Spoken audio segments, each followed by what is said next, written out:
It's Sunday school, the day after Saturday night. And Saturday night is Svengoolie in my neighborhood, anyway. Last night was the land beyond, or something like that. Cheesy dinosaurs made out of living lizards. It was lizard abuse last night on Svengoolie. But what does that have to do with Sunday school? Probably absolutely nothing. But we have been reading from little excerpts from Aleister Crowley's Magic Without Tears, and that rare to find in hardbound or paperback edition for the last 20 years or so. But readily available, probably pirated editions on Kindle, if you were inclined to actually want to try to read it. Okay. Now, in all fairness to the mechanisms that are responsible for it not being in readily available in print, is because the earliest published editions of it that were compiled and edited by Israel Bregarde were somewhat incomplete as far as the material that was intended to be available in among the letters that Crowley was answering and such. And there is, I've been told repeatedly over the years, there is a formal and concerted effort to actually make Magic Without Tears the complete and most scholarly, faithful edition, complete with footnotes, indexes, bibliographies, bells, whistles, footnotes, endnotes, annotations, introductions, things like that. When it finally comes out, it's going to be absolutely wonderful. I'm confident of that. But whether that will be in my lifetime is another question.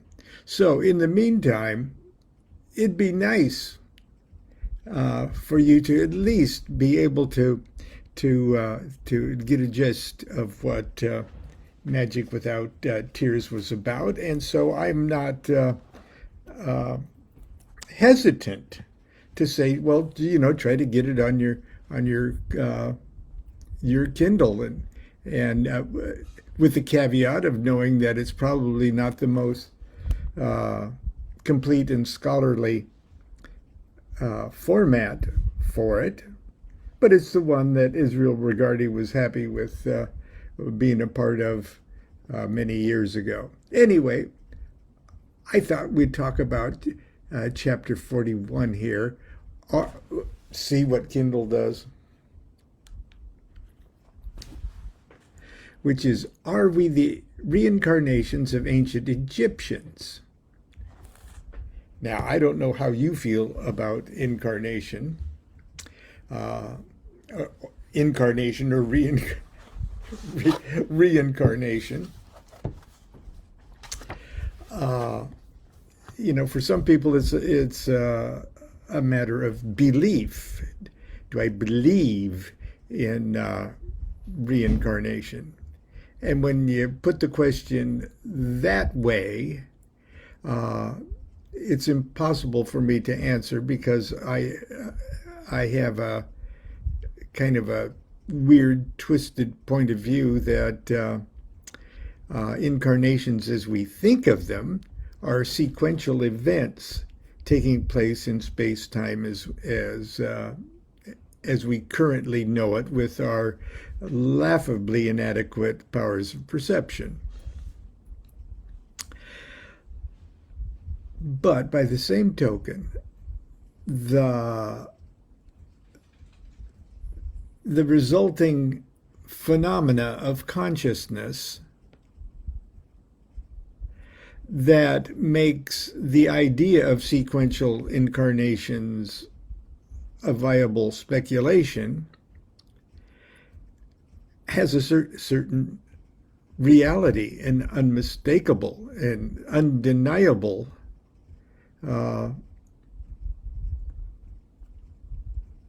reality to it. Now, the first chapter of my Life with the Spirits, I'm not going to read it, don't worry, or not very much of it anyway. The first chapter was called I Am Born. And I bring up the fact that just as I was learning to walk and really talk, use language, and they discovered I had a bone disease in my hip, and that it was Perthes disease, and there's only one thing that they did for treatment in those days was that completely immobilize the patient and hope the malady would be outgrown, okay, because they didn't know how to treat it otherwise. So I went back into my crib just as I was, starting to, toddle around and get out in the world and everything else. So I was put back in the crib and allowed to just lay there all day and all night. Tell you the truth, I really liked it. Okay, I must be a freaking lazy person because I really enjoyed staring at the ceiling and out my little nursery window at the street. I could see trees, and I could see birds, and I could see flowers, and I could see neighbors and things. But I was allowed to drift in and out of consciousness 24 hours a day. In other words, I didn't sleep for 8 hours and was awake for the rest of the time. No, I was awake for half an hour, and then I'd be asleep for a half an hour, and then I'd be awake for maybe an hour, and then I'd be asleep for maybe an hour, and then I'd be awake for 15 minutes, and then I'd be asleep. And so the borderland between my different levels of consciousness, sleep consciousness, if you want to call it that, and waking consciousness was completely blurred. And because I hadn't learned to talk yet and form and interpret my thoughts in terms of words, I only had images to talk to myself in, images that I was literally born with. And I had visions. Among these were visions of myself as an adult man crouching in a dirt trench with half a dozen other men. It was night, but the sky would brighten from time to time with brilliant explosions. Oddly enough, this image wasn't particularly frightening. The most frequently recurring picture that projected upon the screen of my bedroom ceiling was triggered by the smell of night-blooming jasmine that my father had planted near my nursery window. I saw myself, again as an adult man, stepping into a car that I would later determine was of a late 1920s or early 1930s vintage, and driving south on what I would later discover was the Pacific Coast Highway, 101 in those days, from Santa Monica to Ensenada, Mexico. Now, I confirmed all of this much later on because I didn't know the names of highways, or I hadn't even been on any of those highways. I'd been in my crib. It was later on, living in Southern California, that I would identify these these actual places from my childhood memory. The night was hot, and all I could think about was the woman I was to meet there. I was in love. I physically ached to be with my lover. My infantile mind couldn't visualize exactly what I was going to do with her, but certain parts of my newly acquired baby body informed me that in no uncertain terms that there were many things that I could indeed be done. And I go on to say that if you're theorizing that I saw these things on television, there was no television. We're talking about things I'm seeing in 1950. We finally got a television in our house around 1952 or something like that. Never been to a movie. Hadn't listened to the radio. So, that being said, it's never been a matter of do I believe in reincarnation, but the idea that I've always been on, and that the visions I was seeing were taking place in a nowness of my visionary consciousness. So while I was having the visions, they weren't memories of the past. They were me drifting into the nowness of that consciousness center. That would mean, if we want to think about it, that the phenomena of memories of reincarnation aren't so much reaching back into a past that really doesn't exist in just a teeny higher dimension of consciousness. There is no past, present, or future. There's only a big freaking now. And you just drift in and out of those. You tune your tuner of consciousness into those frequencies and just tune into them. That leaves us with the prospect of what we do to change our now is also changing our past and future. And sort of that underscores the importance of what we do now with our life.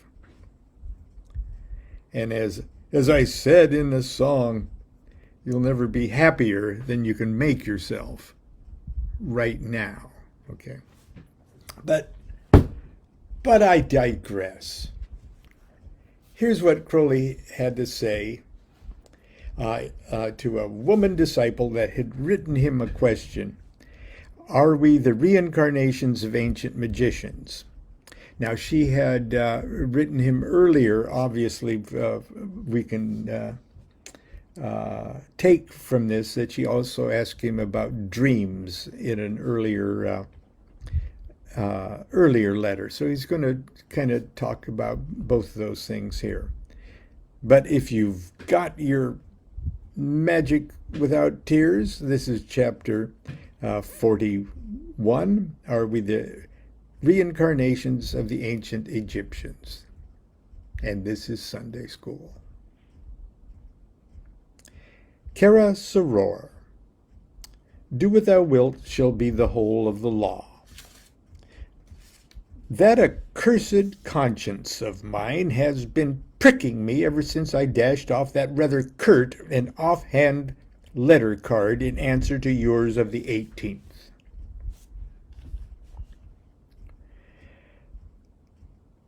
I had intended, as a matter of fact, to let you have the present coruscation as soon as I could get my secretary in the offing. But I thought I would snap your head off in the strength of your question as salutary chastisement. Coruscation is flash of wit, okay. And if there's anything we know about Crowley, flashes of wit were a common occurrence. I do wish you would understand that all these speculations, and I think he's referring to, are we the reincarnations of the ancient Egyptians? I do wish you would understand that all these speculations are not only idle and senseless, because you cannot possibly verify their accuracy, but are deadly. And you ask if we, meaning I suppose in English, are now reincarnating the Egyptians. When I was a boy, it was the Romans, while the French undertook the same thankless office for the Greeks. I say deadly poison. Now, you've got to remember, at this time, England was putting up Egyptian, like late Victorian times when Crowley was growing up in Edwardian time, earlier in this century. Imperial England was stealing the world's treasures and putting it in the British Museum, and bringing Egyptian artifacts, and the Golden Dawn, and everybody was just so enamored with Egyptian stuff. And then in the 20s, it was the discovery of King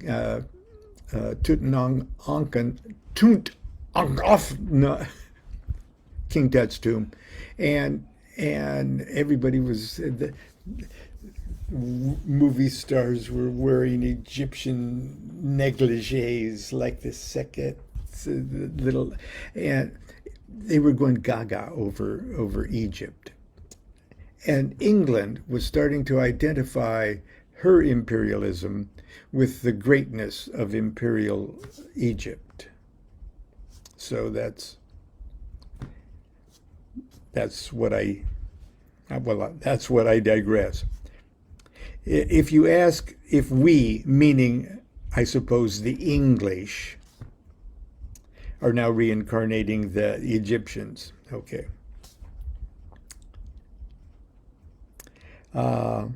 I say deadly poison because when you analyze, you see that at once this is a device for flattering yourself.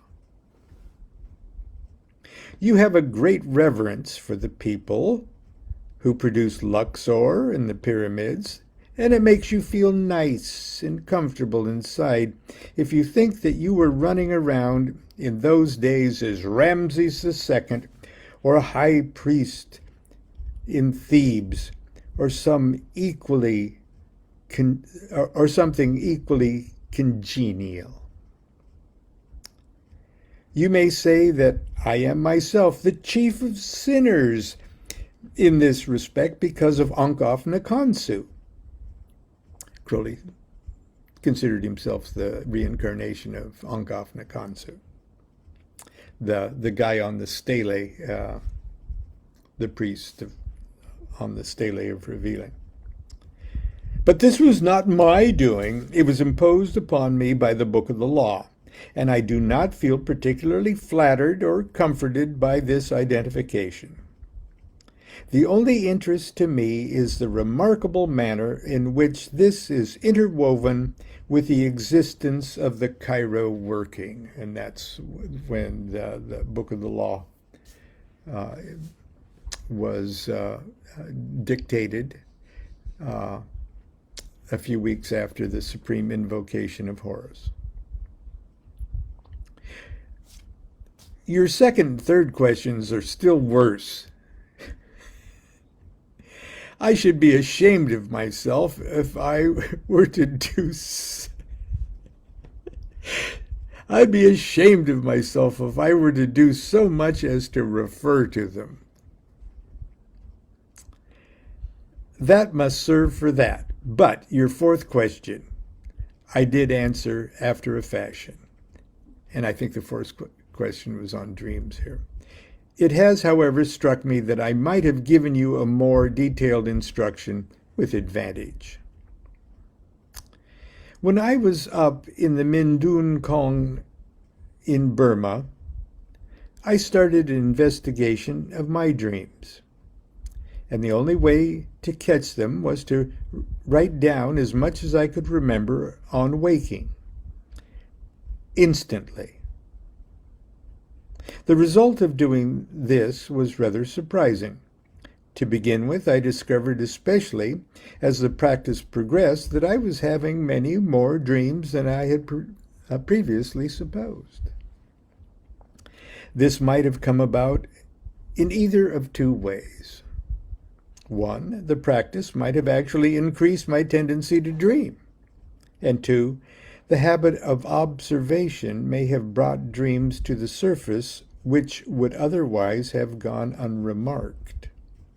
And in either case, these figures were quite definite.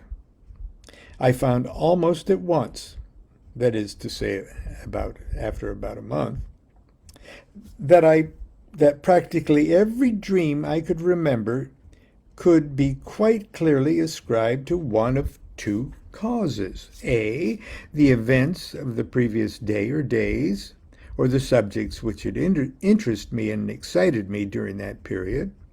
And B, the physical conditions of the moment. For instance, a good deal of time of the experiment, I was sleeping in what might have been euphemistically called a houseboat. It was liable to leak, and on such occasions as I woke up to find water trickling down my nose, I found that the dream from which I had awakened was an adventure of some sort in connection with water. It is quite notorious, I believe, that many asthmatic subjects, people with asthma, are pestered by dreams of having been guillotined in a previous incarnation. Alan Bennett, I may mention, was one such. As the practice proceeds, you should find not only that your dreams increased in numbers per night, but also became very much fuller, clearer, and more coherent.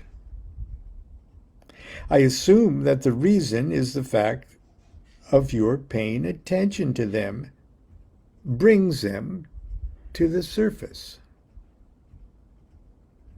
I'm not quite sure whether this is a complete and adequate answer to your question 4. How can I bring my sleeping memory into my waking hours? Finally, we find out what that question was.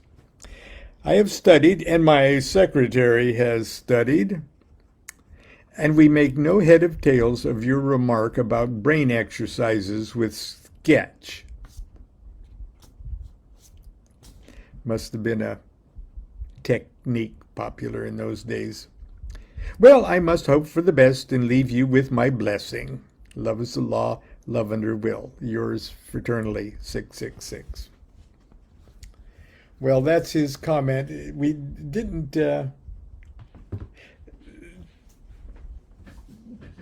They always satisfy, but hardly ever satisfy the title of the of the chapter.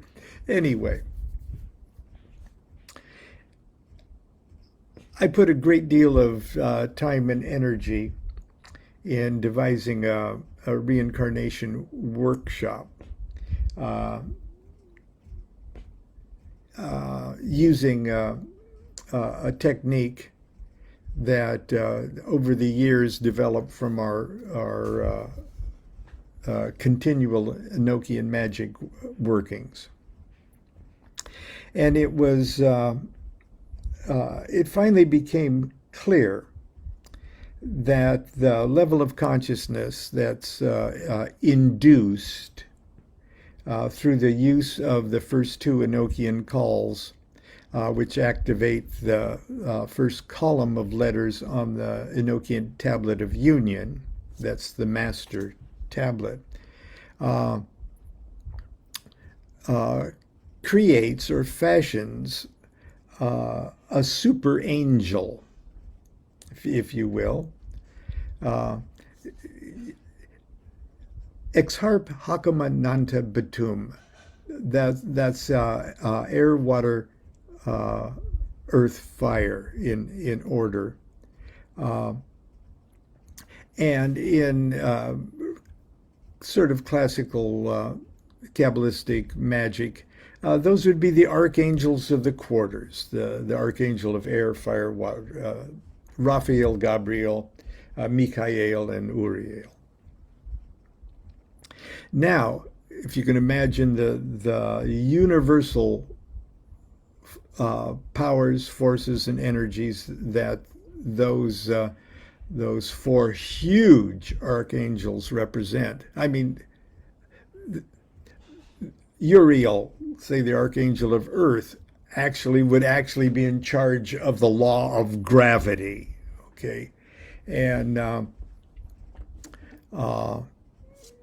the Gabriel, the archangel associated with water, would be responsible for everything in the universe, including the electromagnetic force. Okay, that's how big these freaking archangels are. And if you take the first letter of each of their names, you create an archangel of archangels. So that's big stuff. Okay, that's really big stuff. And the first letters of Ex Harp Hakam Ananta Batum in the Enochian system are that angel. And we discovered over the years of practice and of utilizing the first and second Enochian call to contact or invoke into ourselves or attempt to raise our consciousness to that level, that's where we discover details of what in a lower level of consciousness we would interpret as previous incarnations. So I went to a great deal of effort to sort of pool my understanding of that and to use those two calls in exercises to get visions of our previous incarnations. And I did it for originally for the Magical Egypt series, but it's still, the recordings of that are still available for you to experience. And I believe it's available for like $25 or something like that. If you're interested in getting that and taking part in that, please feel free to email me.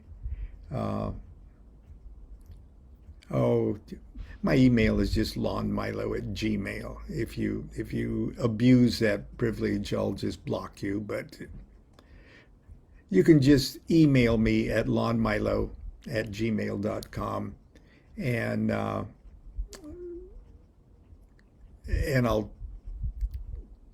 tell you how to get that thing. Anyway, that's that for Sunday school. That's it. Sunday school's complete, even with a plug.